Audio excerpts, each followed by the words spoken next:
Ayun guys, today is May 28 and papunta kami kay Shivani.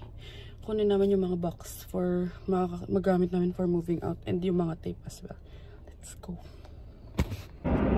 Yun guys, 10 AM na and ito yung mga box, 10 AM, 10 PM na. Ito yung mga box na kinuha namin kay Shivani. Buti na lang talaga, tas nagbigay rin siya ng tape at least magagamit namin for moving out.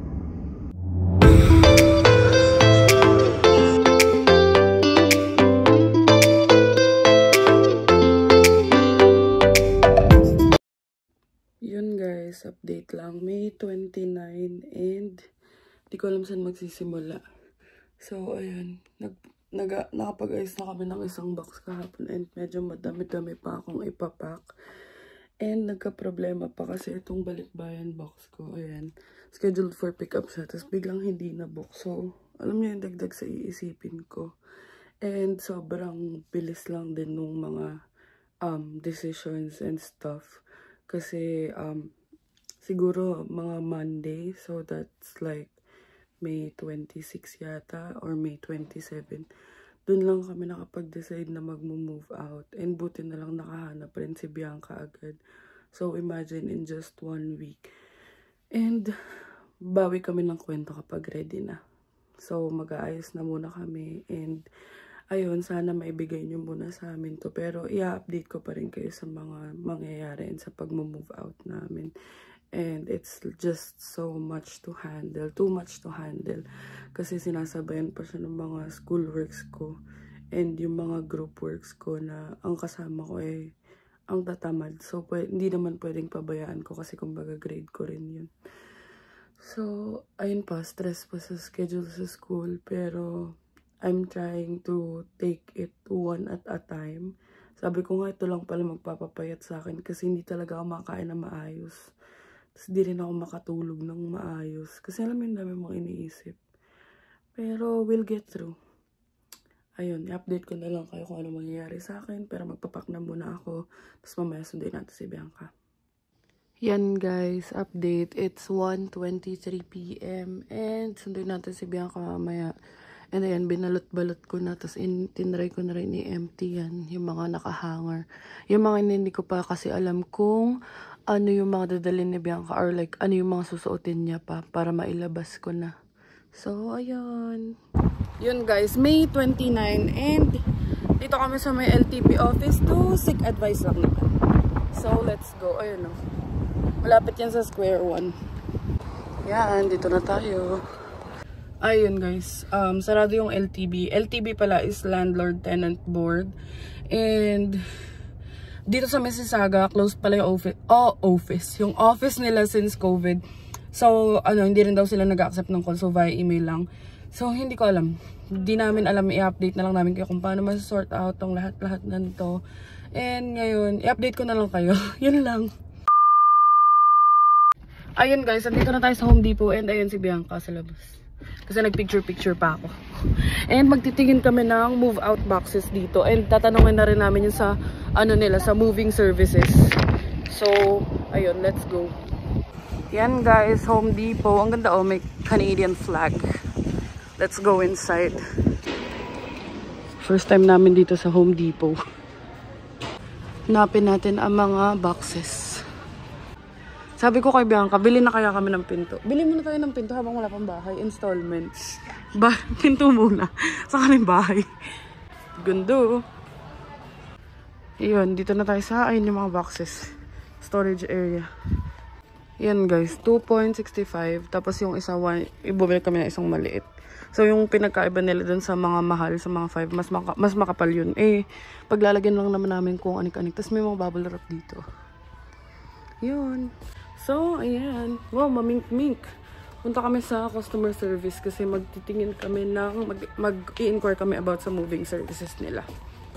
Yan guys, dala-dala nyo na yung boxes. Boxes. And ayun guys, buti na lang, nafa-fold yung ni Aster, yung upuan. So, naka-fold na siya. Let's go. A few moments later. Yan guys, dito na tayo sa Dollar Tree. Bibili tayo ng tape. Chocolate.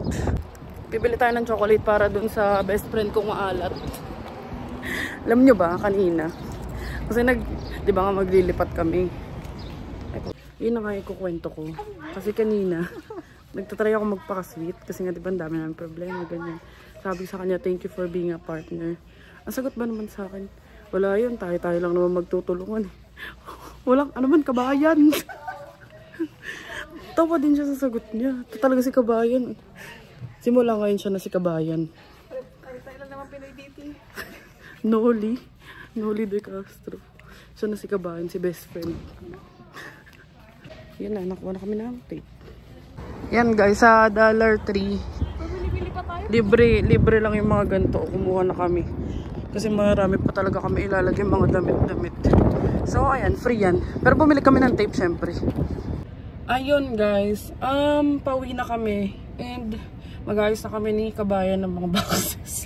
Ano si kabayan, si best friend. So ayun, mainit. Tsaka buti habang maaga-aga pa, 3:51. So let's go home and i-update na lang kayo. I-update ko na lang kayo kapag kaya ko. Kasi nga sobrang stressful talaga. And we're still trying to, you know, at least update you guys. Para at least aware naman kayo sa mga nangyayari sa buhay namin. So ayun, let's go home. Yun guys, update. Unti-unti na namin na bubungal yung kwarto. Ayun, puro damit namin yan. Huwag nyo na kayo judge kasi lahat ng damit ko sa Pinas, dinala ko na dito nung last week ko. So, ayun, puro damit. And, dinidisassemble na ni Bianca tong closet. Ang bait talaga ni kabayan. Kasi tayo-tayo lang magtutulungan. Salamat kabayan. So, pagtanggal namin, nakita namin ang dami palang box doon. Bumili pa kami. Ang dami pala namin box.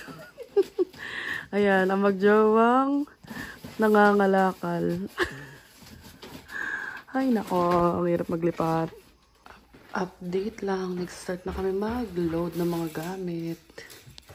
And guys, ayun yung mga damit. Patingin, pakita. Yan. Tapos, ayun yung iba. Tignan nyo.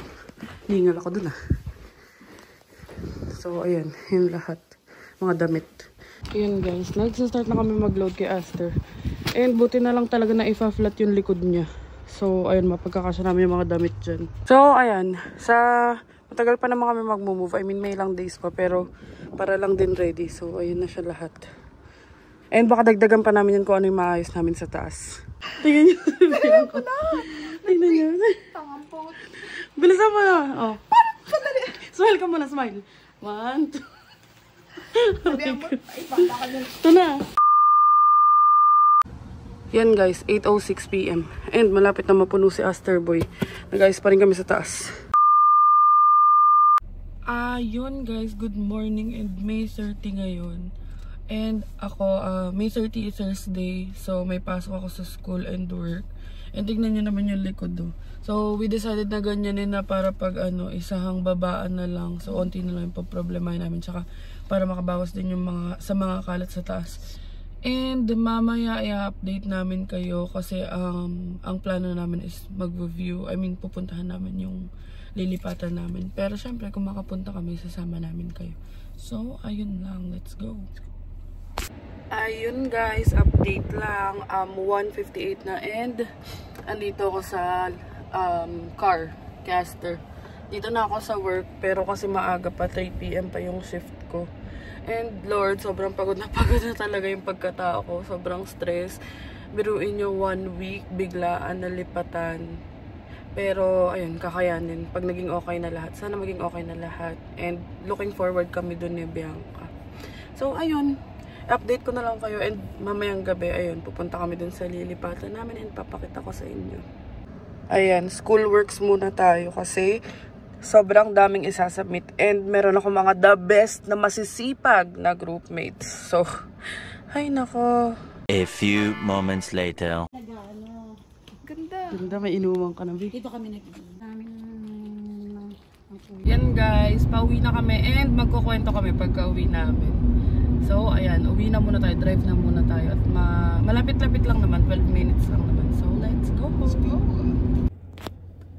Yun guys, today is May 30 pa rin and hindi na ako nakapag-update nung nasa work ako. And nung paalis ako kasi 9 na ako nag-out. So, sinundo ko si Bianca, dumating ako ng 9:20. Tapos nakarating kami dun sa lilipatan namin 9:30. Yung kitchen lang yung na-videohan ko. Pero saka na tayo mag-full house tour pag maayos na kasi nga may mga tenant pa. So, ayun, nakapag-usap kami. Sobrang, alam niyo yung warm ng welcome. Sobrang parang nakakaiyak kasi after netong lahat ng stress na to. Ganun yung ma-experience namin. Tapos yung mga nandun din na tenants, as in ka-close din talaga ni ate, yung landlady. And ayun, wala lang, parang sobrang excited na kami para sa aming new life. And nakita ko din na may mga park. So, igagala ko kayo kung saan man sa neighborhood ganyan. Saka na tayo mag-house tour kapag talagang settled na lahat. Pero syempre, ayun, na-feel lang namin habang pauwi kami na after lahat ng stress. Alam mo yun? So, nakita pa namin yung backyard nila ate. Ang ganda, sobrang ganda. So, ayun guys, isi-share ko sa inyo lahat kapag settled na tayo. For now, ayun, may mga gamit pa kaming ayusin. Ayun, kita nyo naman yung mga damit nandyan pa. And nakapag-book na kami ng mover, which is yung magdadala nung bed at saka yung mga malalaking stuff kasi hindi siya kasya kay Aster. Bukas. Pero papasok pa ako sa school and papasok pa siya sa work. So, at this point, hindi na kami pwede umabsent kasi nga may mga bayarin na and all those stuff. So, ayun lang guys, i-update na lang namin kayo. Good morning guys, May 31 and day of moving out. Pero 6 AM pa lang. And then si Bianca, tatanggal na naman curtain and then yung mga gamit namin. And ayun, mamaya i-update namin kayo kasi ngayong gabi na kami mag-move out. So, papasok muna ako sa school and si Bianca papasok sa work. And may mga bago pa kasi kami hindi naayos, kagaya niyan, yung TV. Tapos yung isa pang kortina. Pero the rest okay na. Kumbaga, good to go na. So, ayun lang. Ayun guys. Papasok na kami sa work and sa school. And, ayun nga. Syempre, nagsishare na rin naman kami ng buhay namin dito sa YouTube. And, isishare namin kahit, I mean, alam niyo yun, para lang may idea kayo kung bakit kami biglaan lumipat. Kung ano ba nangyari, bakit last week yung vlog nyo okay pa. Tapos ngayon biglang ganyan, sobrang stress na and all. So, ayun, well, first and foremost, hindi rin talaga namin in-expect na ganito kaaga kami lilipat. Kasi, ang plan sana is magsistay muna, tapos aantayin kung may magiging available na basement. It's just so happened, alam niyo yun, basta kapag hindi na okay yung environment, so, mahirap na rin talaga umuwi. And, kumbaga parang it's taking a toll on our mental health natin. So, syempre ang hirap umuwi na, I mean, dito, ang layo na namin sa family namin. Tapos, ano ba? Syempre, ang gusto namin, yung makakauwi kami ng maayos sa bahay, peaceful. So, sabi namin, for our peace of mind, ayun nga, lipat na lang din kami. And then ayun nga, buti na lang, nakahanap si Bianca. Sobrang sudden lang. Basta may isang instance na nagpa-snap sa akin this month. I mean, this week, no? Sunday lang. Pero, ayun, parang hindi ko na rin naman para i-discuss or whatever. Kasi, ang sa amin is, basta makakalipat na kami. So, yun. Sunday nangyari. Monday, di pa namin alam kung anong gagawin, ganyan. Pero Sunday, decided na talaga ako na lumipat kasi kumbaga it's too much na. And this has been happening since December, or actually pagdating mo, diba? Parang pagdating ni Bianca, ano na, parang basta di na rin healthy yung environment, yung ano, with our, okay kami sa landlord, wala kami problema sa landlord namin, sobrang bait niya. Basta kumbaga nagsunod-sunod lang talaga. And ayun, buti na lang nakahanap si Bianca, nahanap ni Bianca yung listing ni ate, yung pinuntahan namin kagabi, na, yung lilipatan namin na sobrang bait kasi ang hinahanap namin is Pinoy as much as possible, Pinoy na landlord para, ano ba? Mas madali magkaintindihan. Ayun, syempre aside from that, yung culture, yung values, behavior, syempre kapag Pinoy at least, alam mo yun, at a ground level magkakaintindihan kayo. I mean, kasi syempre hindi naman din namin alam paano ang culture ng iba. I mean, at this point, wala kaming panahon para aralin or alamin man lang. Kasi nga, syempre, sobrang sudden lang din talaga ng paglipat namin. And, ayun, siguro ang may advice lang namin if ever, hindi, I'm speaking in general na make sure to know your rights dito. Kasi ang alam namin is yun nga, ang daming nag-advise sa amin na pro-tenant dito. Although, yun nga, wala naman kami problema with the landlord. Pero, know your rights una. Tapos, make sure sa i-review nyo yung contract. Kasi ayun yung naging message ko. Kasi, I mean, nung lumipat kasi ako, wala pa si Bianca. So, like, ako lang talaga mag-isa. Sobrang gusto ko na rin lumipat that time kasi ang commute ko from Markham, sa Markham ako nakatira before, nag-aaral ako sa Mississauga, nagtatrabaho ako sa Brampton. So, ang commute ko everyday is like 6 hours, parang balikan na yun. Siyempre, lupay-pay na yung katawan ko, gigising ako 4 AM. Kaya talagang push akong, push talaga ako na lumipat that time. So, ayun lang, make sure na i-review nyo yung contract and make sure na mag-a-agree kayo. Tapos, make sure nyo din na merong something para sa tenant, I mean, para sa inyo, na to cover up your asses kung ano man mangyari. Basta, yun lang, make sure nyo lang din. Tapos, siguro, ang isa sa mga i-check nyo kapag ganyan is yung early termination, kung ano ba yung clauses, or kung ano yung something na nasa contract about it. So, ayun lang. And make sure na syempre, makikipag-usap kayo sa landlord kasi ang contract naman, pwede nyo namang hindi mo na pirmahan and then mag-offer kayo na ako, hello po ate, hello po kuya. Baka pwede pong ilagay po natin to. And then pag nag-okay yung landlord, ilalagay sa kontrata, tapos magpa-print uli, saka kayo magsasign. So, yung mga ganun. Pag mo lang sign ng sign. Oo, kasi ako sign lang din ako ng sign noon. Pero, ayun. Actually, yun nga, umabot pa sa pumunta kami sa LTV just to know our rights. Kasi ayun naman, hindi naman ako magpa-file ng complaint or whatnot. Ayoko rin na umabot sa ganun.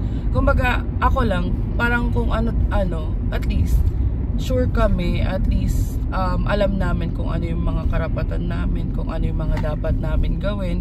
Kumbaga, if this happens, this is what we'll do. So, yung mga ganun, ako gusto ko lang ng sure ka, and maayos na pag-alis. Kasi nga, syempre, alis na rin naman kami. So, sabi ko kay Bianca, gusto kong masete lahat ng to para paglipat natin. Kumbaga, alam mo, fresh start na.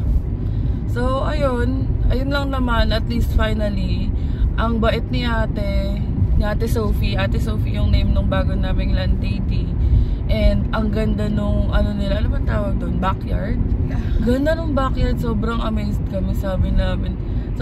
Basta sobrang warm ng welcome nila sa amin kagabi. And, at least somehow we felt relieved after days, alam mo yun, isang buong linggo ng stress. Kasi, nahirapan tayo. Medyo nahirapan kami sa pag-alis. Pero yung sa paghanap ng lilipatan, napakadali lang. Yun, dun kami nagka-problema sa pag-alis eh. Pero yun nga, it's something to do with knowing your rights and like reviewing the contract. So, at least, buti si Bianca nakausap niya si Ate Sophie. And all goods naman kagabi. Actually, alam nyo, parang it feels nice to have someone or some people na makausap mo ulit na tao, na Pinoy, alam mo yung na Tagalog. Kasi sa bahay, mga either busy sila or talagang hindi kami masyado nag-uusap. I mean, dito hindi kami nagkikita-kita. Dito, parang kagabi, lahat sila kalog. Kaya sobrang, alam mo yun, ang saya din. Para kaming na-relax kahit pa paano. Kasi sobrang, hindi talaga, iba talaga yung stress sa amin this past few days. Kaya yung tipong hindi, alam mo yun, ang laki-laki ko, pero hindi talaga ako makakain ng maayos. Hindi kami makatulog. Pag nandito kami kay Astor, tulala lang kami. Simula Sunday yun, tulala lang talaga kami. Kasi sobrang, alam mo yun, parang gustong-gusto na talaga namin ng peace of mind na lang talaga. Para sa ikakatahimik ng buong bayan. So, ayun lang guys. I-update namin kayo mamaya. Hindi na ako mag-update sa school kasi ganun din naman yung ganap namin. Update ko na lang kayo pag mag-move out na tayo or pag uwi natin. Ayusin natin yung iba pa mga natira doon. And, thank you so much sa pakikinig sa, alam niyo yun, sobrang habang kwento namin. Pero at least may napulot kayo. So again, may quiz tayo, review, know your rights, at saka review your contract. So ayun lang, update ko na lang kayo later. Bye! A few moments later. Ayun guys, 4 PM na and nasaktuhan naman, kakatapos lang ng klase ko, nasaktuhan na, paubos na ang gas ni Aster. Eh para hindi na kami ma-hassle, para tuloy-tuloy yung pag-move mamaya, magpapagas na muna ako bago umuwi. Yan o, 120 pa naman, pero para lang din safe, tsaka para sure. Yun guys, buti na lang hindi sobrang dami yung pila. Tsaka buti na lang 151 din yung gas. Akala ko 154 eh. So ayan, magpagas na muna tayo. Update ko na lang kayo. Yan guys, update, 5:56. Yan, nag-unti-unti na kami. Yung mga malalaki kasi sa mover yan. Yan guys, ayun na yung mover na nirent namin si Kuya. Yan. Ayun guys, andito si ate and moral support kami. Si Kuya, si Bianca, tsaka yung kuya na movers yung nagbubuhat. And wala nang laman. Update ko naman kayo late ha. Ayun sila Kuya. Naglo-load. Yun sa yuhol. Init. Init yarn. Yan guys, for the hakot na mga Ferzan. Buti lang nahanap namin si Kuyang mover. Yan na, goodbye mga kalakal. Pulutin nyo lang dito, may vacuum pa oh. Charing. Yan na, nagda-double check na lang si Bianca after 1.5 hour ng paglo-load. Yan na, mag-goodbye na siya sa bahay. Baka maiyak ka. Baka maiyak ako, iwan yung mga sapatos ko. Yan ang inuna mo sinecure eh. Yes, goodbye bahay. Finally. Here's to peace of mind. Yun guys, ibabalik na natin ang susi. Huling daan na natin dito at hindi na kami uuwi dyan. Sa iba na tayo dadaan pag nagvi-video na kami. Papunta na kami dun sa lilipatan na house. Ayan, naka-convoy kami nila Kuya. Tapos nasa likod namin sila, Ate Mimi. Ayan yung si Kuya na. Ang bait ni Kuya kasi ang bibigat ng iba naming gamit. Talagang tumulong siya. Tsaka sobrang affordable lang namin siya nakuha. So ilalagay ko yung contact number niya dito. And ilalagay ko rin sa description box yung Facebook page niya tsaka yung contact number niya. Para if may needs kayo, lalo na dito sa Mississauga. Siya yung pinaka-affordable na nakita ko. Kasi usually 250, 150, ganyan. So ayun, tapos magbibigay na lang kami ng pa-thank you namin sa kanya. Ang galing ni Kuya. Doon niya ipapark. Panis. Boom pains. Ayan na. Home sweet home. Ang ganda ba? Oh, ang ganda. Panis. Pamapain mo, hindi ko kaya.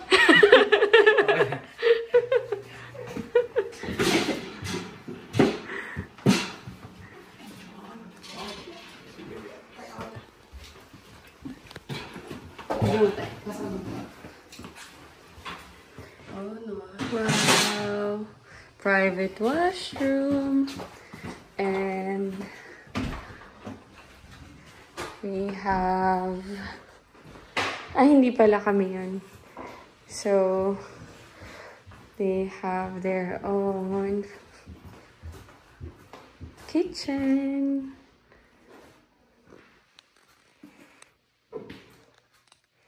And fireplace. Yan. Yan yung buong unit. Yeah. And then meron din siyang, ha? Binigay na?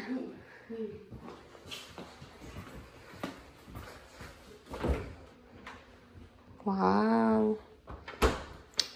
So,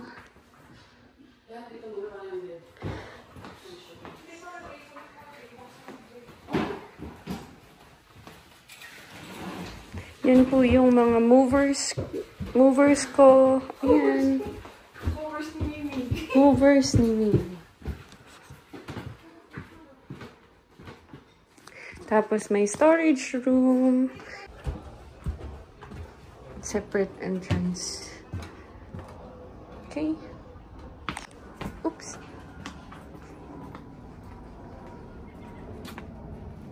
Oh, panisers kay Kuya. Oh, pak. Kasi masyado nga naman malayo. Ate. Hi. Kuya. Yan guys, maluwag naman yung U-Haul. Ayun yung bed, yung mga maleta. Tapos, hindi na yata sa amin to. Tayo ka nga straight. Tayo ka straight. Sakto. Sakto siya. Ayun. Punta kami sa dinner. Dito lang sa bahay. Nag-prepare daw sila ate. Makikikain tayo. Anis. Sinigang. Ang ready sa kainan. Ang ready sa kainan. May dalang kanin. Sarap. Oh. Happy birthday, ate. Thank you. Easy money. Sarap, may ginataang mais pa. Ay, saging pala. Shrimp. Yan guys, may sarili na kaming ref. Sariling lutuan. Sariling fireplace. Tapos may sarili kaming washroom nandun sa labas. Diba? May sarili na kaming place. So, ito pa yung mga gamit. And then, marami pa sa garage. Ayan. Saka na tayo mag-house tour talaga na kapag malinis na lahat. Hi guys. Ayun, time check lang. 1:07 AM na. And, ayan, unti-unting naaayos. Pero marami pa rin aayusin. And, plano namin tapusin lahat kasi bukas wala kaming pasok. So, pahinga na lang bukas. Yan si Bianca. Kakalagay lang ng TV dun. Pero check pa namin kasi balak namin dito yung bed eh. Ayun guys. It's already 3 AM. Ayun. Kita nyo naman. And sobrang pagod na kami. Pero good thing is may mga naayos na kami dito sa room. And bukas na lang namin pagpapatuloy kasi simula kaninang umaga gising pa kami. So malapit na kami mag 24 hours gising. 3 oras na lang. Kaya magpapahinga na muna kami and i-update na lang namin kayo. And thank you so much for watching. Please don't forget to like and subscribe to our YouTube channel, Adventures in Canada. Follow us in our Facebook page, Adventures in Canada then. And follow me on TikTok, @AngelAquino_. And thank you so much for watching. And thank you so much sa lahat ng tumulong sa amin, lalo na sa ate and kuya ko. And ayun lang naman, i-update namin kayo. And follow us in our new journey. And see you on the next one.